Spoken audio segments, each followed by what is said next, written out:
Hi guys, অসমীয়া kitchen আৰু daily লাইফষ্টাইললৈ আপোনালোকক পুনৰবাৰ স্বাগতম জনাইছোঁ। আজি মই আপোনালোকলৈ লৈ আহিছোঁ ছাগলী মাংসৰ এটা টেষ্টি ৰেচিপি। আশা কৰিছোঁ ৰেচিপিটো চাই আপোনালোকৰ ভাল লাগিব। ব'লক তেন্তে ৰেচিপিটোৰ মাজলৈ।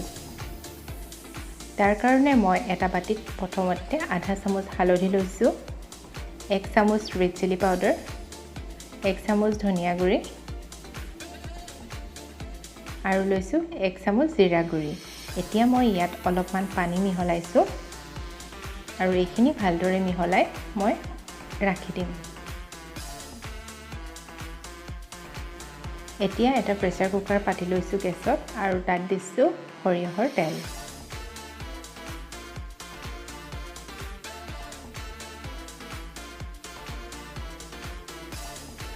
তেল গৰম হৈ আহিলে আৰু এতিয়া মই ইয়াত দিম গোটা মছলা। তাৰ কাৰণে মই লৈছোঁ এখিলা তেজপাত, লং, ইলাচি, দালচেনি, আধা চামুচ গোটা জিৰা আৰু কেইটামান গোটা জালুক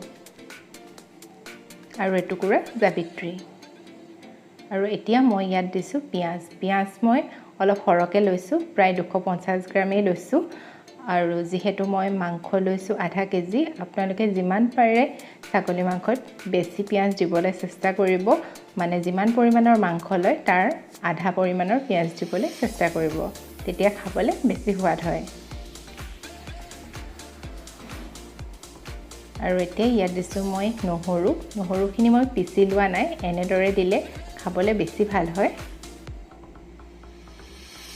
আৰু এতিয়া মই পিঁয়াজ আৰু নহৰুখিনি ভালদৰে ভাজি ল'ম যেতিয়ালৈকে গল্ডেন ব্ৰাউন হৈ নাযায়।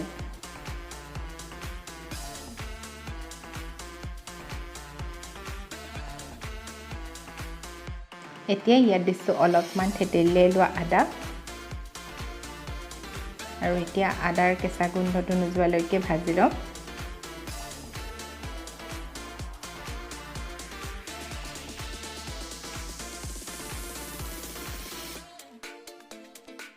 এই সকলোখিনি প্ৰায় ভজা হৈছে।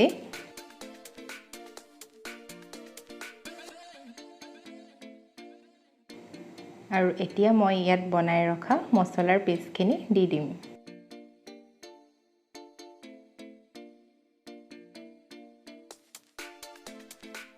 আৰু এতিয়া মই এইখিনি প্ৰায় 1 মিনিটমানৰ কাৰণে ভাজি লৈছোঁ।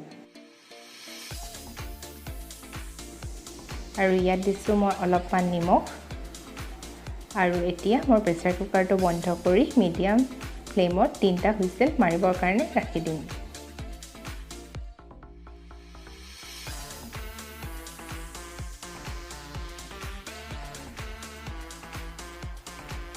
এয়া 3টা হুইচেল মৰাৰ পাছত এতিয়া গোটেইখিনি হেতাৰ সহায়েৰে ভালদৰে পেষ্ট কৰি ল'ম।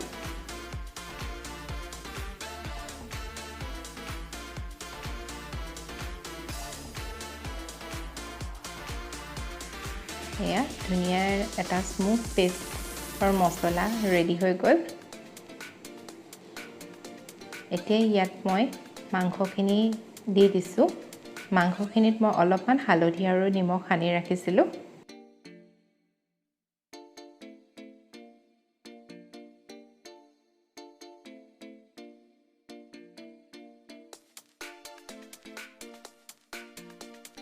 এতিয়া গোটেইখিনি ভালদৰে মই মিহলাই লৈছোঁ।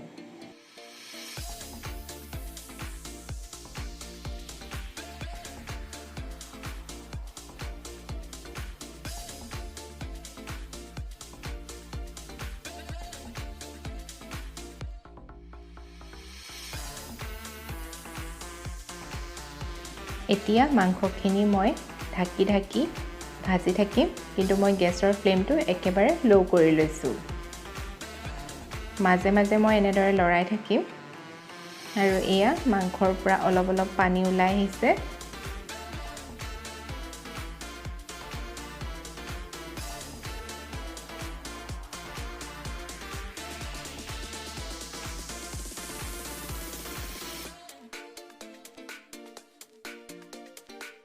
আৰু এতিয়া ইয়াত দিছোঁ মই প্ৰায় 1.5 চামুচৰ সমান মিট মছলা।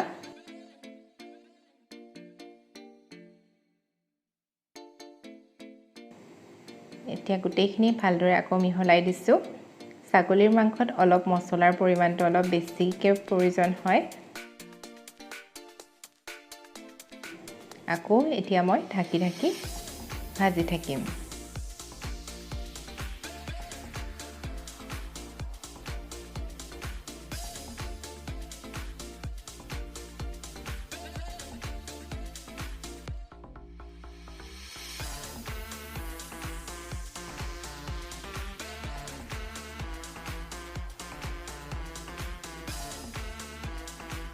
মাজে মাজে মই এনেদৰে লৰাই আছো প্ৰায় আধা ঘণ্টামান এনেদৰে হিজাব লাগিব যেতিয়ালৈকে ইয়াৰ পৰা ওলোৱা পানীখিনি একেবাৰে শুকাই নাযায়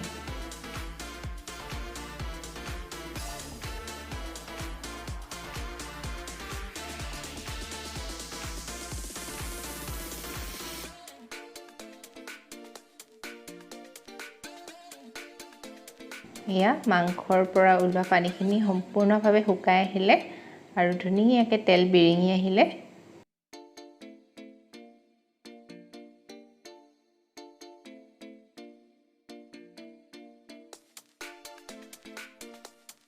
আৰু এতিয়া ইয়াত দিছোঁ মই আধা চামুচৰ সমান গৰম মছলা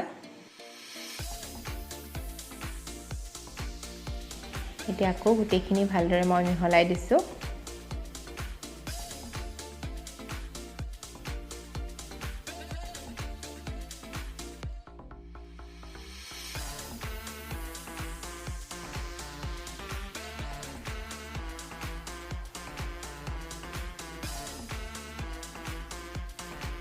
এতিয়া ইয়াত দিছোঁ মই আলু মই দুটা আলু দিছোঁ মিডিয়াম সাইজৰ আলুটো আপোনালোকে ফ্ৰাই কৰিও দিব পাৰে মই ফ্ৰাই কৰা নাই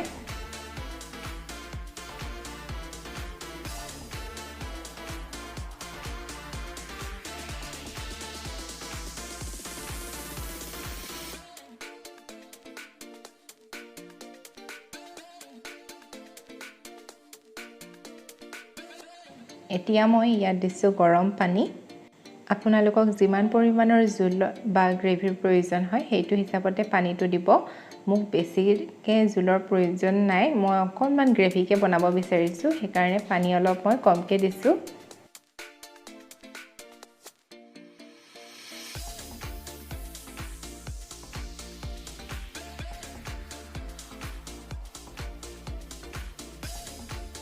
এতিয়া ইয়াত মই দিছোঁ দুটা কেঁচা জলকীয়া আপোনালোকে জ্বলা কম খালে ভাঙি নিদিলেও হ'ব কেঁচা জলকীয়া দিলে তাৰ পৰা এটা ধুনীয়া গোন্ধ আহে সেইকাৰণে মই দিছোঁ জ্বলাটো আপোনালোকে নিজৰ সোৱাদ অনুসৰিয়ে দিব আৰু এতিয়া মই প্ৰেছাৰ কুকাৰটো বন্ধ কৰি 5টা হুইচেল মাৰিবৰ কাৰণে ৰাখি দিম এয়া 5 নম্বৰ হুইচেল আহি গ'ল কিন্তু মই এতিয়াই নুখুলো গেছ অফ কৰি দিছোঁ যেতিয়া ইয়াৰ পৰা নিজে প্ৰেছাৰটো ৰিলিজ হ'ব তেতিয়াহে মই খুলিছোঁ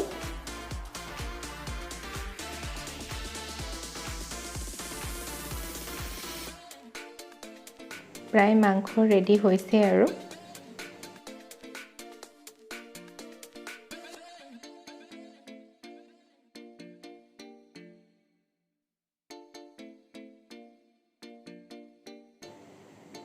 মাংসখিনিও ভালদৰে সিজি আহিলে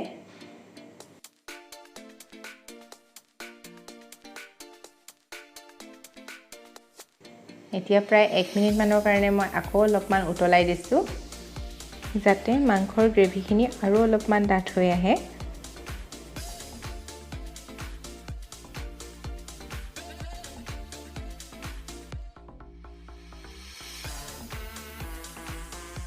এয়া মোৰ মাংস ৰেডি হৈ গ'ল আশা কৰিছোঁ ৰেচিপিটো চাই আপোনালোকৰ ভাল লাগিলে আৰু যদি ভাল লাগিলে প্লিজ লাইক কৰি দিব শ্বেয়াৰ কৰি দিব আৰু মোৰ চেনেলত নতুন হ'লে সাবস্ক্ৰাইব কৰি ল'ব আৰু লগতে থকা বেল আইকনটো প্ৰেছ কৰিব নাপাহৰিব যাতে মোৰ নেক্সট আহিবলগীয়া ভিডিঅ'বোৰৰ নটিফিকেশ্যন পাই থাকে আকৌ এটা নতুন ৰেচিপি ভিডিঅ'ত লগ পোৱাৰ আশাৰে থ্যাংক ইউ